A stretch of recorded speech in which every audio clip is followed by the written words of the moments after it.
নমস্কার। যুক্তি তর্ক সঙ্গে অর্কয়ে আপনাদের স্বাগত। আপনাদের সঙ্গে আমি অর্কপ্রভু সরকার। আজকে আমার থাম্বনেলটা আমি দিয়েছি শিওরে তালিবান সাবধান বঙ্গবাসী।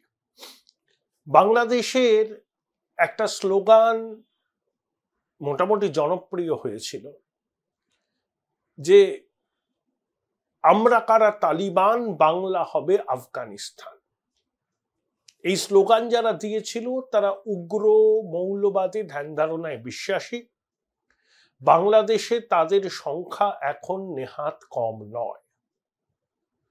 তারা জামাতে ইসলামের সদস্য, তাদের ছাত্র সংগঠনের সদস্য, এবং তাছাড়াও বাংলাদেশে তালিবান ভাবধারায় দীক্ষিত যুবকদের সংখ্যা খুব কম নয়। বাংলাদেশ থেকে আইএসএ যোগ দিতে অনেক মুজাহিদও গিয়েছিলেন। এখন বাংলাদেশে যে ঘটনাটা ঘটছে, থামার কোনো বিরাম নেই। তার থেকে এই জিনিসটা আপনারা অনুমান করতেই পারেন, যা ছবি আমরা দেখছি সমাজ মাধ্যমে, টিভি চ্যানেলে। বাংলাদেশের তালিবানীকরণের প্রচেষ্টা চলছে। সেই প্রচেষ্টা শেষ পর্যন্ত সফল হবে কিনা সেটা সময় বলবে। যেভাবে নৃশংসভাবে খুন করে দেহ ঝুলিয়ে দেওয়া হচ্ছে, সংখ্যালঘুদের মন্দির, উপাসনালয়, বাড়ি আক্রান্ত হচ্ছে, লুটপাট করা হচ্ছে, এমনকি আহমেদিয়া সম্প্রদায়েরও উপাসনা স্থল দুষ্কৃতীদের হামলার হাত থেকে নিস্তার পায়নি। আর যেভাবে প্রকাশ্য রাস্তায় মেরে ঝুলিয়ে দেওয়া হয়েছে, এটা তালিবানি জমানার অনুকরণ ছাড়া কিছু নয়। আপনারা দেখেছেন, কিছুদিন আগেও তো দেখলেন, যখন তালিবান আবার আফগানিস্তানে টেক ওভার করলো, সেখানে কিভাবে তালিবানি শাসনে অপরাধের বিচার করে অপরাধীদের খুন করা হতো, প্রকাশ্যে ঝুলিয়ে দেওয়া হতো। মহিলাদের স্বাধীনতা মাত্র ছিল না। স্ত্রী শিক্ষা বন্ধ হওয়ার মুখে মেয়েদের পুরুষ অভিভাবক ছাড়া রাস্তায় বেরোনো নিষেধ, চাকরি বাকরি তো দূরস্থ। যদিও তালিবান সরকারকে বিশ্বের অধিকাংশ দেশই স্বীকৃতি দেয়নি, শুধুমাত্র পাকিস্তান দিয়েছে। যদিও পাকিস্তানের শাসক কুলের সঙ্গে আফগানিস্তানে বসবাসকারী আশ্রয় প্রশ্রয় পাচ্ছে জঙ্গি গোষ্ঠী তেহরিকে তালিবান পাকিস্তান, যাদের উৎস আফগানিস্তানে, খাইবার পাখতুনখোয়ায়, তাদের সঙ্গে পাক প্রশাসন প্রতিনিয়ত সংঘর্ষে লিপ্ত।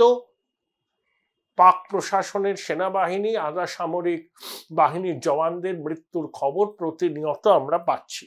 এই হচ্ছে তালিবানের শাসনের অভিঘাত। যে ছবিগুলো দেখেছি আমরা বাংলাদেশের বিভিন্ন জায়গায়, তো তালিবানি সন্ত্রাসেরই তো একটা রূপ আমাদের পড়শি বাংলাদেশে। যশোরে 5 তারা হোটেলে আগুন লাগিয়ে দেওয়া হয়েছে, একজন ইন্দোনেশিয়ার নাগরিক সহ 24 জন মারা গিয়েছে। প্রচুর পুলিশকে নির্মমভাবে খুন করা হয়েছে। আওয়ামী লীগের সমর্থক নেতারা তো আছেন। যেমন ওই একজন অভিনেত্রীর বয়ান আমি পড়ছিলাম, তিনি বাংলাদেশের অভিনেত্রী হলেও এখানে অভিনয় করেন, টলিউডের খুব পরিচিত নাম। তিনি তার মেয়েকে নিয়ে এখন ঢাকাতেই আছেন। তা তিনি বলছিলেন, তার গাড়ি থামিয়ে রাস্তায় লোক জিজ্ঞাসা করছে, গাড়ি ড্যাশবোর্ডে ডিকিতে আওয়ামী লীগের ফ্ল্যাগ বা কোনো ব্যানার আছে কিনা, লিফলেট আছে কিনা। মিথিলা, সৃজিতের স্ত্রী। তাহলে আর একটা তালিবানি মানসিকতা যে বাংলাদেশের একটা অংশের মানুষের মধ্যে প্রবলভাবে চেপে বসেছে, তা হচ্ছে মূর্তি ভাঙচুর করা। দেখুন, শেখ মুজিবের মূর্তি ভেঙে ধূলিসাৎ করে দেওয়া হলো। শুধু শেখ মুজিব নয়, বাংলাদেশের বিভিন্ন জায়গায় যে সমস্ত মূর্তি আছে, ভাস্কর্য আছে, সেগুলোকে ভেঙে ফেলার চক্রান্ত হচ্ছে এবং অনেক জায়গায় সফল হয়েছে। কারণ তালিবান যে ইসলামের রীতিকে মানে, সেখানে কোনো ধরনের মূর্তির কোনো স্থান নেই, এমনকি সেখানে টিভি দেখা পর্যন্ত নিষিদ্ধ। তাহলে পড়শি বাংলাদেশে যদি তালিবানি ইনফিলট্রেশন এই পর্যায়ে যায়, তাহলে আমাদের তো আতঙ্কে থাকার কারণ অবশ্যই আছে, এবং আতঙ্ক বহুগুণ বাড়ছে। ভারত বাংলাদেশের মধ্যে 4000 কিলোমিটার দীর্ঘ সীমান্ত, স্থল সীমান্ত, জল সীমান্ত, তার মধ্যে 2000 কিলোমিটারের কাছাকাছি পশ্চিমবঙ্গে। অনেক জায়গায় সীমান্তে ফেন্সিং নেই। বিএসএফ এর ডিজি ঘুরে গেলেন সীমান্তের অনেক জায়গায়। যারা ফেন্সিং এর ওপারে গিয়ে চাষাবাদ করেন নো ম্যানস ল্যান্ডে, তাদের বিএসএফ কে একটা পরিচয়পত্র দিয়ে যেতে হয়, আবার পরিচয়পত্র দেখিয়ে ঢুকতে হয়। তিনি গ্রামবাসীদের অনুরোধ করেছেন যেন 2 ফুটের উঁচু কোনো গাছ তারা না লাগান, যেমন মাস্টার্ড অয়েল, পাট, এই সমস্ত, কলা, এই সমস্ত গাছ যাতে না লাগানো হয়, কারণ ওই উঁচু তাকায় নজরদারিতে সমস্যা হতে পারে। কিন্তু সীমান্তে অনুপ্রবেশ দীর্ঘদিনের সমস্যা, সেটা এই মুহূর্তে মিটবে বলে মনে হয় না, যদিও বিএসএফ রাজ্য পুলিশের সঙ্গে সমন্বয় করে কাজ করছে।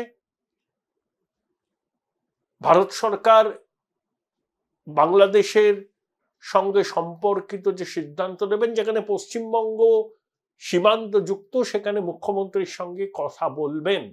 তৃণমূল এই দাবি করেছিল, সেই দাবি কিন্তু কেন্দ্র মেনে নিয়েছে। এখন বাংলাদেশের বিষয়টা ঐক্যমত্য তৈরি হয়েছে, এবং তাৎপর্যপূর্ণ ভাবে সেনাবাহিনী কোথায়? সেনাবাহিনী নাকি ব্যারাকে চলে গিয়েছে, আর দুষ্কৃতী রাজ চলছে, খুল্লাম খুল্লা দুষ্কৃতীরা ঘুরে বেড়াচ্ছে অস্ত্র নিয়ে, লাঠি নিয়ে, রামদা নিয়ে, তরোয়াল নিয়ে, মারছে, ধরছে, জ্বালিয়ে দিচ্ছে। সেনা ব্যারাকে ফিরে গেছে। কেন? সেনা যদি সক্রিয় থাকে তাহলে এই দুষ্কৃতীরা চলতে পারে না। তাহলে সেনার একটা অংশের মধ্যে র্যাডিক্যাল ভাবধারা ভালোভাবেই প্রবেশ করেছিল, এখন সেটা আমরা বুঝতে পারছি। হাসিনার অনুগত কিছু মিডল র্যাঙ্কিং অফিসারকে বদল করা হয়েছে, যদিও বাংলাদেশের বর্তমান সেনাপ্রধান শেখ হাসিনার আত্মীয়, তার বাবা সম্পর্কে শেখ হাসিনার কাকা। হাসিনাকে যেভাবে সেফ প্যাসেজ দিয়ে ভারতে নিয়ে আসা হয়েছে, তাতে সেনাবাহিনীর সক্রিয় সহযোগিতা ছাড়া এটা সম্ভব হতো না। কিন্তু সেনাবাহিনীর মধ্যে র্যাডিক্যাল এলিমেন্ট ঢুকছে, তাদের প্রভাব এতদিন হয়তো চাপা ছিল, এখন সেই প্রভাবটা খুলে সামনে চলে আসছে। তাই সেনাবাহিনী নিষ্ক্রিয় হয়ে আছে, র্যাডিক্যাল লোকজন দাপিয়ে বেড়াচ্ছে, মূর্তি ভাঙছে, অত্যাচার করছে, সংখ্যালঘুদের উপাসনা স্থল, বাড়ি, সম্পত্তি লুটপাট করছে, বিরোধী দলের কর্মী, সমর্থক, নেতাদের প্রহার করছে, খুন করছে। বাংলাদেশের 2 মন্ত্রী দেশ ছাড়তে চেয়েছিলেন, কিন্তু ইমিগ্রেশন তাদের যেতে দেয়নি, তাদেরকে সেনার হাতে তুলে দেওয়া হয়েছে। তো এই তো পরিস্থিতি। তালিবানিকরণের প্রক্রিয়া শুরু হয়েছে। অনেক দিন আগে থেকে বাংলাদেশে র্যাডিক্যাল ইসলামের বারবারন্ত শুরু হয়। শেখ হাসিনাও কিন্তু সেই র্যাডিক্যাল ইসলামকে কন্ট্রোল করতে পারেননি। তিনি জামাতকে অপ্রাসঙ্গিক করার চেষ্টা করেছিলেন, কিন্তু যখন দেখলেন জামাতকে অপ্রাসঙ্গিক করার এই চেষ্টায় বাংলাদেশের একটা বড় অংশের মানুষ তার উপর ক্ষুব্ধ হচ্ছে, তখন তিনি হেফাজতে ইসলাম, সেটাও একটা মৌলবাদী সংগঠন, তাদেরকে মদত দিতে শুরু করলেন। তাহলে হাসিনার যে সেকুলার কনস্টিটিউয়েন্সিটা ছিল, সেখানে কিন্তু তিনি সমর্থন হারালেন, এবং তার উপর হাসিনার মুজিবকে নিয়ে অবসেশন। মুজিবের নামে কত যে রাস্তা আছে, কত যে ব্রিজ আছে, কত যে স্ট্যাচু আছে বাংলাদেশের বিভিন্ন শহরে, গুণে শেষ করা যাবে না। এবং বাংলাদেশের নোটে মুজিবের ছবি আছে, এগুলো হাসিনা করেছিলেন। তাহলে মুজিবময় ছিল তার জীবন। বাবাকে প্রত্যেক ছেলে মেয়ে শ্রদ্ধা করে, ভালোবাসে, কিন্তু হাসিনা মুজিবকে নিয়ে অবসেস ছিলেন। মুক্তিযুদ্ধে বঙ্গবন্ধুর অবদানকে কেউ অস্বীকার করেন না, কিন্তু শুধু বঙ্গবন্ধুই তার মুক্তিযুদ্ধের কি বলবো আর কি চালিকা শক্তি ছিলেন না, আরো অগণিত সাধারণ মানুষ ছিলেন, ভারত থেকে সমর্থন এসেছিল এবং বাংলাদেশেও মুজিবের সহযোগীরাও অনেকে ছিলেন। কিন্তু হাসিনা মুজিবময় করতে চেয়েছেন, সামান্যতম মুজিব বিরোধিতা তিনি সহ্য করতেন না। Join Indian Institute of Hotel Management now. Right choice, right decision. তার পরিণতি হচ্ছে এটাই। আমি যখন নিজেকে ঈশ্বর ভাবব, তখন কেউ কিছু প্রতিবাদ করলেই সেই প্রতিবাদকে ঈশ্বর বিরোধিতার সঙ্গে তুলনা করব। তথ্য প্রযুক্তি আইন এনে সমাজ মাধ্যমে নজরদারি, সেখানে হাসিনা বিরোধী কোনো পোস্ট আসলেই যে কে এই পোস্ট করেছে সেটা খুঁজে বার করে কঠোর শাস্তি দেওয়ার ব্যবস্থা ছিল, হাসিনা জমানায় হয়েছে। নির্বাচনকে প্রহসনে পরিণত করেছিলেন। তার অভিঘাত এখন দেখা যাচ্ছে এবং আওয়ামী লীগের মন্ত্রী সাংসদদের লাগাম ছাড়া দুর্নীতি, দেশের সম্পদ লুট করা। উনি পদ্মা সেতু করেছেন, মেট্রো রেল এনেছেন, চট্টগ্রামের সঙ্গে যোগাযোগ ব্যবস্থাকে উন্নত করেছেন, গভীর সমুদ্র বন্দর করতে চাইছিলেন, জিডিপি বৃদ্ধি পেয়েছে। কিন্তু কোভিড, রাশিয়া ইউক্রেন যুদ্ধ, ইসরায়েল হামাসের সংঘাত বাংলাদেশের অর্থনীতিতে প্রভাব ফেলেছে। জিডিপি কমে গেছে, বেকারত্ব বেড়েছে, মূল্যবৃদ্ধি বেড়েছে, তার উপরে স্বৈরাচার শাসন। সবগুলোর অভিঘাত গিয়ে বাংলাদেশের এই অশান্তির মূলে এসে দাঁড়িয়েছে। আজকে হাসিনা ইংল্যান্ডে আশ্রয় পাচ্ছেন না। ইংল্যান্ডের সেক্রেটারি অফ স্টেট বিবৃতি দিয়ে বলেছেন যে বাংলাদেশে বিগত 3 সপ্তাহ ধরে যে ঘটনা ঘটেছে, রাষ্ট্রপুঞ্জের অধীনে নিরপেক্ষ তদন্ত হওয়া উচিত, এটাই বাংলাদেশের মানুষের প্রকৃত দাবি। হাসিনার ভাইজি শেখ রেহানা, যিনি হাসিনার সঙ্গে এখন আছেন, তার মেয়ে টিউলিপ সিদ্দিকী, তিনি লেবার পার্টির সাংসদ, সম্ভবত সেক্রেটারি অফ ফিনান্স, ওরকম কিছু একটা মোটামুটি গুরুত্বপূর্ণ পদ। রেহানা ব্রিটেনের নাগরিক। ব্রিটেনে 3.5 লক্ষেরও বেশি বাংলাদেশি বাস করেন। সেখানে শার্প ডিভিশন আছে, একদল হাসিনার বিরোধী, একদল হাসিনার পক্ষে। তাই সেই এবং ব্রিটেনের আইন হাসিনাকে সেখানে আশ্রয় নিতে, অ্যাসাইলাম পেতে সহায়তা করবে না। আমেরিকা হাসিনার ভিসা বাতিল করে দিয়েছে। এখন তিনি কোথায় যাবেন? বেলারুস নাকি পুতিনের রাশিয়ায়? ভারত তো উঠতে করছে, কিন্তু ভারত কতদিন হাসিনাকে এই দেশে রাখতে পারবে? কারণ বাংলাদেশে যে সরকারি তৈরি হোক না কেন, তার সঙ্গে আমাদের যোগাযোগ রেখে চলতে হবে, নান্য পন্থা। ওখানে উগ্রবাদ, রাডিকাল ইসলামের মাথা চাড়া দেবে, আমরা সব জানি। কিন্তু সম্পর্ক একেবারে বন্ধ হয়ে গেলে ভারতের ক্ষতি, ভারতের স্বার্থ বিঘ্নিত হবে এবং বাংলাদেশের মাটি থেকে বিভিন্ন জঙ্গি গোষ্ঠী ভারতকে রক্তাক্ত করার কাজে ব্যবহৃত হবে এবং চীনের প্রভাব বাড়বে। তাহলে এই উপমহাদেশে ভারত কিন্তু কার্যত ঘেরাও হয়ে যাবে চীন, পাকিস্তানের দ্বারা। দেখুন, চীনের প্রভাব এবার বাংলাদেশে বাড়বে, পাকিস্তানে আছে, শ্রীলঙ্কা কার্যত উপনিবেশ, নেপালের সঙ্গে বেজিং এর সম্পর্ক ভালো, ভুটানও খুব একটা পিছিয়ে নেই, মলদ্বীপ তো চীনের দিকে পা বাড়িয়ে রয়েছে। তো এই পরিস্থিতিতে পাকিস্তানে এই বাংলাদেশে অস্থিরতা সৃষ্টি সব থেকে উদ্বেগে রাখবে ভারতকে, বিশেষত পশ্চিমবঙ্গকে। কারণ 2000 কিলোমিটারের উপর সীমানা আছে পশ্চিমবঙ্গের সঙ্গে, আর সেখানে যদি তালিবান শাসনের বিভিন্ন নমুনা আমরা দেখতে পাই, যেখানে সেনাবাহিনী একেবারে ছুট দিয়ে দিয়েছে দুষ্কৃতীদের খুন, জখম, মারধর, লুটপাট, অগ্নিসংযোগের, তাহলে পরিষ্কার বোঝা যাচ্ছে সেনাবাহিনীর একটা বড় অংশের মধ্যে তালিবানীকরণ সম্পূর্ণ হয়েছে। তারা চাইছে যে বাংলাদেশ আফগানিস্তানের পদাঙ্ক অনুসরণ করো, কারণ সেনা যদি চায় তাহলে এই দুষ্কৃতিরাজ বন্ধ করতে একদিনও সময় লাগে না। কিন্তু সেনা নীরব দর্শক, পুলিশ আক্রান্ত, আইনের শাসন নেই, দুষ্কৃতিরাজ চলছে। যারা এই কোটা বিরোধী আন্দোলনের নেতৃত্ব দিয়েছিলেন যে ছাত্ররা, তাদের হাতে কি আর কিছু আছে? রাশ কি আছে? তারা ইউনূসকে তদারকি সরকারের প্রধান করতে চাইছেন, ইউনূস রাজি হয়েছেন, কিন্তু জামাত এবং বিএনপি বিষয়টাকে ভালোভাবে দেখেনি। কারণ কি? ইউনূস র্যাডিক্যালাইজ নয়, তিনি উদার, তার একটা ধর্মনিরপেক্ষ ভাবমূর্তি আছে, পশ্চিমী দুনিয়ার অত্যন্ত ক্লোজ।